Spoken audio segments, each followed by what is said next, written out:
Pro Extra is the Home Depot's free loyalty program built for pros. Members earn perks just for shopping, like new Pro Extra dollars or tool rental perks. Get exclusive benefits every day that save time and money. And here's an extra, $20 off your next in-store purchase of $200 or more, just for signing up. Want to save? Join Pro Extra, only at the Home Depot. How doers get more done. Visit the Pro Desk in-store at homedepot.com/proextra for details. Hello, everyone, and welcome to the Jeffrey Epstein Show. I'm your host, Bobbycapucci, and this is a morning update. Last night, the big news was the Second Circuit Court of Appeals and the fact that they came to a decision and made a ruling on the sealed documents.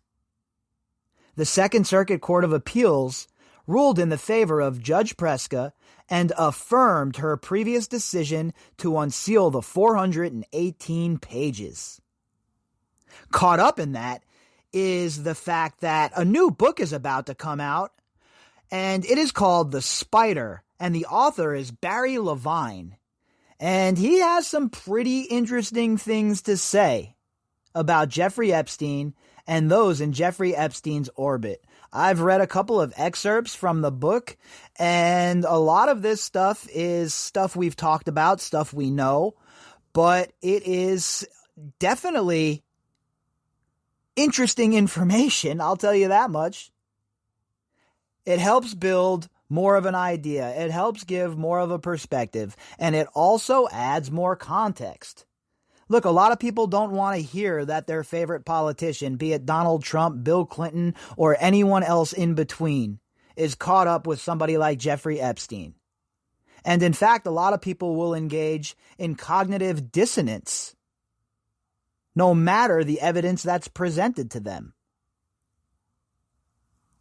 All of these people in polite society, or so-called polite society, we should call it, Donald Trump, Bill Clinton, Glenn Dubin, Jess Staley, all of these people are the same kind of scuzzbag. You really think any of these people in so-called polite society care one way or the other about you, me, or some trafficked girl? I highly doubt it. And as far as our politicians, I have no faith in any of them. I have no faith in any of our elected officials to do the right thing. At this point, I feel like all of them are compromised.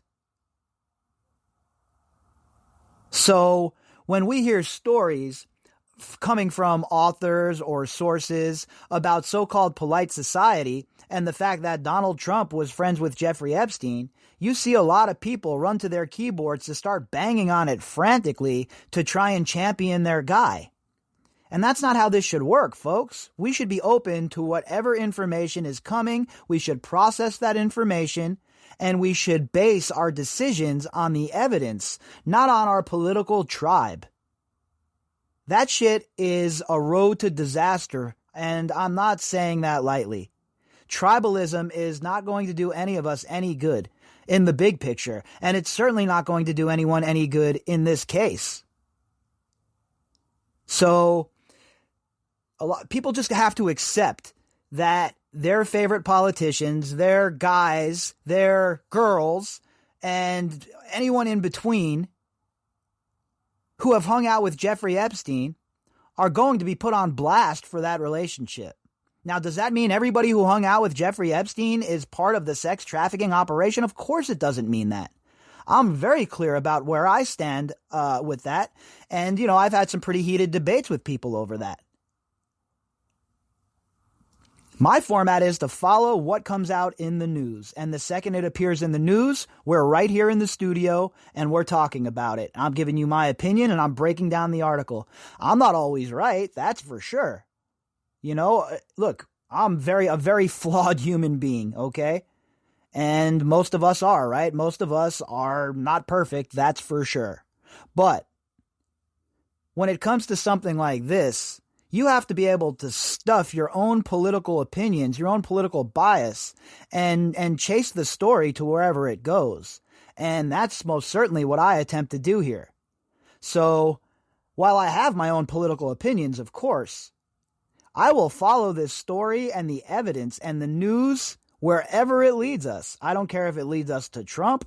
I don't care if it leads us to my best friend. It does not matter to me.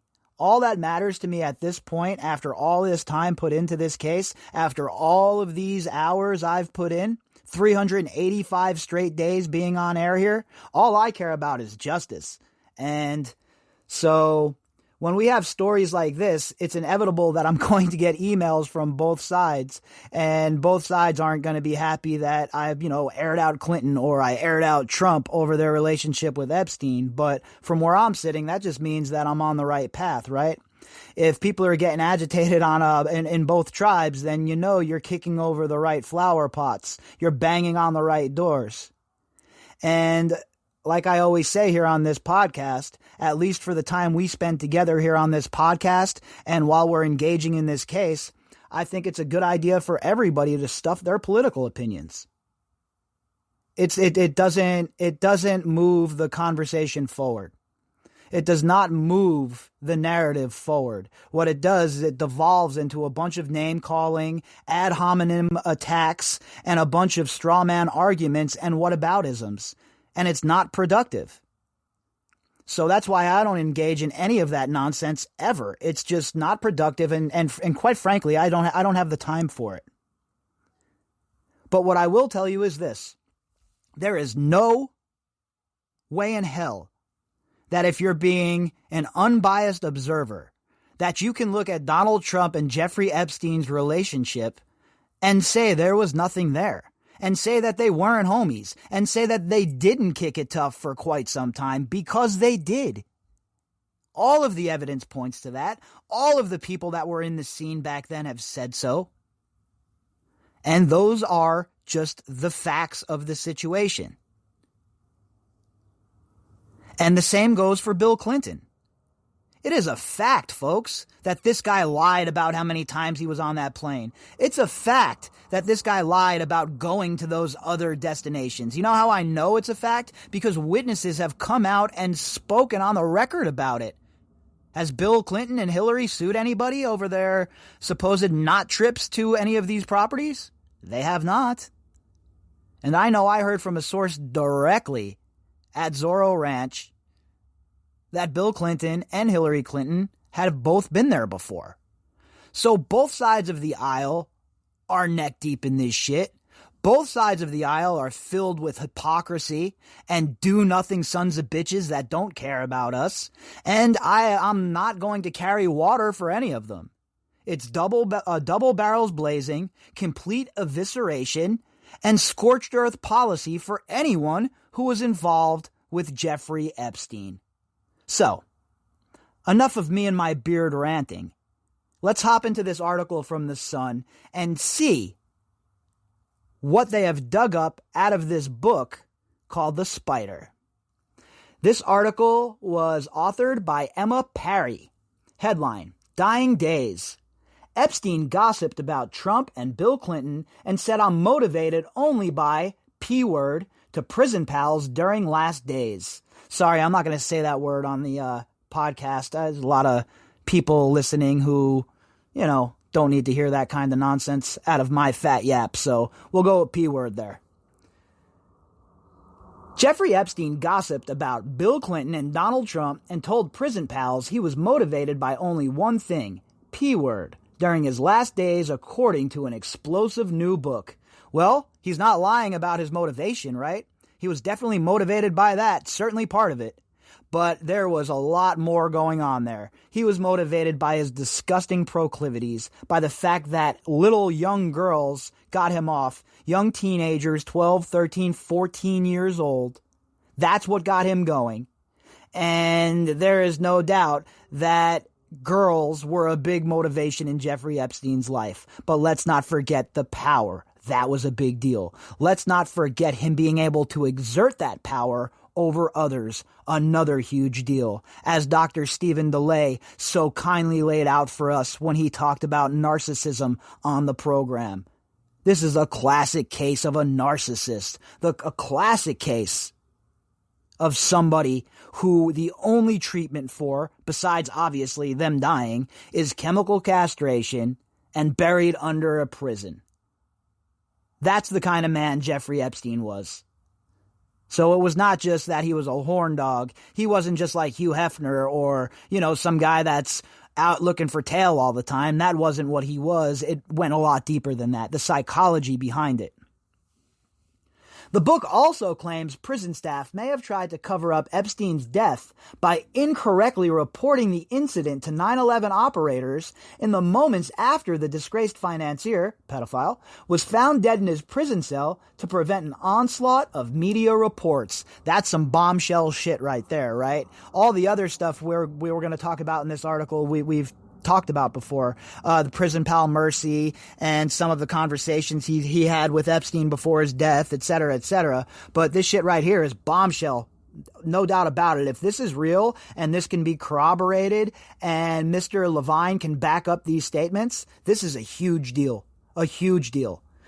Incorrectly reporting the incident to the 9/11 operators, it makes sense, right? There was no pictures taken. The crime scene, because that's what it is until it's investigated. Nobody knows what happened there. It should be considered a crime scene according to regulations in the prisons. But no, they moved the body. So that's definitely not a good idea, right? No pictures. And now we're hearing they reported that shit incorrectly. What were they trying to hide, really? I don't want to hear about, an onslaught of media reports. Give me a break. Okay? Guess what? That's how this works. When you're in a position like, you're part of the Justice Department and you're supposed to be protecting Jeffrey Epstein's bitch ass and you let him get killed or commit self-harm, whatever narrative you want to go with, well, you're not doing your job very well. The bombshell allegations were made in The Spider, an in-depth investigation into the billionaire pedophile and Ghislaine Maxwell by author Barry Levine, published on Tuesday. So I guess I'm going to have to use an Audible credit and get this on audiobook and give it a whirl, see what he has to say, because look, folks, I am willing to read, listen to, discuss any leads, any whatever in this case, and I don't rule anything out offhand anymore. When I first started looking into this case, I'd rule things out offhand because I didn't know any better. I didn't know how deep this case really went. And let me tell you what, every single time you think you get to the end of the maze and you find an exit, well, you really just find more maze. So I'm going to definitely read this book. I'm going to download the audio book tomorrow when it comes out, and I'll start digging in then and see what it really has going on. The Sun has exclusively obtained an early copy of the highly anticipated book and can reveal how Epstein's two assigned prison companions spent hours talking with Epstein in the days and weeks before his death. Well, I don't know about exclusively. We've talked about this before. There's been reports from Bill Mercy, who was one of Epstein's companions, who talked about the conversations he had with Epstein, what they, where they veered off, what they talked about, et cetera, et cetera. So I don't know about exclusive, but still. I mean, I guess maybe an early copy of the book, but that part of the book isn't an exclusive, right? We've talked about that before. They give a unique insight into the man accused of raping and sex trafficking multiple women and children. One of his prison pals, William Dollar Bill Mercy, who ran an escort business and was serving time for fraud, reveals Epstein once told him a story about flying on a private jet with Trump and a French girl. Now, folks, look. Not a good look for old 45, right? President of the United States, current, former, anything in between, should never have been on a plane with Jeffrey Epstein and a young French girl, all right? Not a good look whatsoever, not at all. And now we know that Donald Trump, so far as the logbooks say, was only on Epstein's plane one time. That's all that's ever been reported. So I wonder if Epstein was on Trump's planes ever, and if there's flight logs for that. Look, again, these are all avenues that must be pursued. Every single one of these avenues must be pursued. Every person who had a relationship with Epstein, every person who was hanging out with Epstein has to go on the record and talk about what's going on here, what they know, what they've seen, and if they have anything to offer to the investigation. And the fact that this story was told, and again, take it from the source, right? Like all this stuff. But it definitely sounds like that MO. It definitely sounds like Jeffrey Epstein and the way he used to hang out, right? We know that him and Trump were friends before his arrest and before they had the falling out. That's not even disputable. So this occurred before then, obviously. This was when they were still friends. Trump was on this plane with Epstein and this young French girl. Trump asked Epstein to land his plane in Atlantic City, according to the book, but Epstein refused, saying it was full of white trash. Well, okay, Atlantic City is not the sort of destination that I'm trying to travel to anytime soon, but I think saying it's full of white trash is a bit wrong, right? A little silly, but again, it goes to show that this story is kind of in the realm of the way Epstein operated. We know he was racist. We know how he talked about people of color. So why would he think any better of low-class, so-called, quote-unquote, poor white trash? The same people that he targeted, by the way, in his sex trafficking ring. The girl I was with, because she was French, asked me, "What does white trash mean?" Donald Trump told her, "That would be me. That would be me without the money," Epstein is quoted as saying. Well, I'm pretty sure that that's the kettle calling the pot black, right? I'm pretty sure without the money for Epstein and without the power, he'd be quote-unquote white trash too. Trump was friends with Epstein, and flight logs have placed him on his private jet. But the pair had a huge fallout before Epstein's 2008 arrest, and Trump was later quoted as saying, "I had a falling out with him a long time ago. I don't think I've spoken to him for 15 years. I wasn't a fan." Again, we've seen a lot of people do the same thing. They try and rewrite history, try and retell their relationship with Jeffrey Epstein. And I'm not letting Trump off the hook for that shit. They were boys. They palled around. There's pictures to prove it. In fact, I saw a picture today of Trump with his kids when they were very young being introduced to Jeffrey Epstein. So please spare me with the nonsense that Trump was not in Epstein's orbit. He most certainly was. Point blank, period. Not even a question, not even a debate. Now, it's also true that they did have a falling out. Some people will tell you it's over one thing. Some people will tell you it's over another, be it Mar-a-Lago, be it a business deal that went wrong, whatever it may be. They had a falling out. So up until that point, however, I would really like to see what Donald Trump knows about Jeffrey Epstein. Does he have anything to offer to the conversation? And if he loses the election on November 3rd, I wonder if he'll get a subpoena as part of this case. Now, I'm not saying he had anything to do with it. I don't have any evidence, to point to that. And if the media had it, believe me, we'd have it too. I don't want to seem like I'm just sitting here shitting on Trump, making this like, oh, it's all Trump, because that's definitely not the angle I have taken. Trump is definitely an enabler, however. But if the media had the goods really tying the knot here with Jeffrey Epstein and Donald Trump, they would definitely have dropped that bombshell long ago. So when the media provides it, you better believe we'll be right here discussing it like we do every other article that has to do with this case. Trump also apparently kicked Epstein from his exclusive Mar-a-Lago club in Florida for hitting on the teenage daughter of another member months before the arrest. So, what do you think? That was a first-time thing, huh? That was the first time he ever hit on somebody at Mar-a-Lago.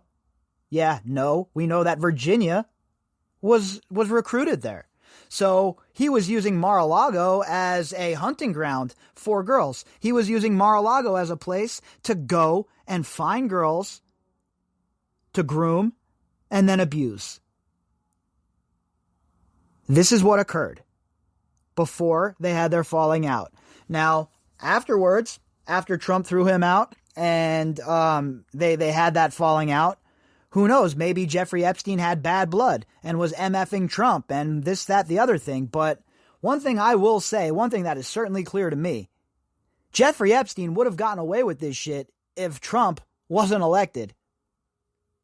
And I don't mean that it was Trump who pushed the buttons to get Jeffrey Epstein arrested. That's not what I'm saying. I'm saying the spotlight of Trump winning the election and then Julie Brown's investigation kicking off into Acosta, that really brought the spotlight onto Jeffrey Epstein, boy, let me tell you. And it was one of the motivating factors in his downfall, in my opinion. And all the stars just happened to line up, and it was the right time for that prosecution and all of the spotlight that was being portrayed upon it. And bam, by the grace of God, this monster ended up arrested. While in prison, Epstein then told Mercy about Bill Clinton's days as a Lothario, which is kind of like a guy who's irresponsible with his sexual dalliances, basically Bill Clinton in a nutshell. Adding that the former president can't do anything like that now because he's had a couple of heart surgeries. So, according to Jeffrey Epstein while he was in prison, the days of Bill Clinton and his Oval Office adventures are long over due to a couple of surgeries. I'm sure Hillary is just so bummed to hear that. Again, now it'll be the other side that wants to send me some emails and yell and scream that I'm airing out Clinton. But look, these are the people that were involved. These are the actors that are on the stage. And Bill Clinton and Jeffrey Epstein had a very tight relationship. The media doesn't want to report on it for whatever reason, but the facts are there for anybody who wants to see them. According to Jeffrey Epstein's own lawyer, Gerald Lefcourt, Epstein was one of the first people to kick money up for the Clinton Global Initiative to get things going. Jeffrey Epstein visited the White House while Bill Clinton was president. Jeffrey Epstein was at his daughter's wedding. Okay, Ghislaine Maxwell was at Bill Clinton's daughter's wedding, not Jeffrey Epstein. But also Ghislaine Maxwell was invited to a secret dinner with Bill Clinton in Los Angeles. So the point is, the Clintons were very, very, very close to Jeffrey Epstein. And of course they're going to distance themselves. And of course their friends in the media like George Stephanopoulos are going to cover for them. But there's nobody who's following this case from an unbiased perspective who looks at the Clintons and says, well, they had nothing to do with Jeffrey Epstein. I think it's time to move on. Anyone who is looking at this objectively understands that there is a very deep connection with Bill Clinton and Jeffrey Epstein. One of the deepest connections, in fact. Can you tell me anybody else who Jeffrey Epstein had a picture of on his wall, a painting in a blue dress? He had the ex-president in a painting like that. Wouldn't that say to you that these two men have a very intimate relationship? And what do you think Bill Clinton ever said? Did Bill Clinton ever see that painting? Did he laugh about it? Or would he act like Tony Soprano when Tony Soprano walked in and saw the painting of him dressed as a general up on Paulie Walnut's wall and goes crazy? Would that be his reaction? I don't know. Maybe he got a good laugh out of it. Maybe Slick Willie and Jeffrey Epstein are just that tight. Another prisoner, Michael Miles Tisdale, who was serving time on a drugs charge, revealed how Epstein spoke to him about his crimes, saying that while he's accused of having sex with underage girls, they were actually 15, 16, 17, and 18 years older, not 8 or 9 years old. Well, in that case, folks, Jeffrey Epstein, we've all been wrong. He's not a sick bastard. He's not an abuser. He's never raped a 12-year-old, according to documents. None of that stuff. They were 13, 14, 15, 16, 17 years old. It's all good. If they're that age, they're allowed to be trafficked. These people are sick. And I am honestly surprised that one of these inmates, even these sort of white-collar inmates didn't put the beat down on Jeffrey Epstein, talking like this. If he was talking like this in that cell with Tartaglione, then there's no doubt in my mind that Jeffrey Epstein did not try and commit suicide that first time, and that Tartaglione three-pieced him. Because if you're running your yap like this in prison about young girls, and you're in there for sex crimes, you're looking at a real bad time in American prison, my friends. When Tisdale asked Epstein what motivates him and keeps him going, he said, "Miles, I'll tell you. One thing, P-word." It's so, I mean, really? This is such a smart guy. He's so smart. He's a genius. He's so intelligent. But this is what motivates him, like a 16-year-old boy. So it's so ridiculous. He used the same graphic term to explain to Tisdale about currency trading, telling him, "You know how P-word acts, how her mood will be next month and maybe in 2 months. That's the same way to look at currency." So it just shows you how Jeffrey Epstein felt about women. He looked at them as a commodity. He looked at them as something to be traded, like a head of cattle or a piece of art or a precious gem.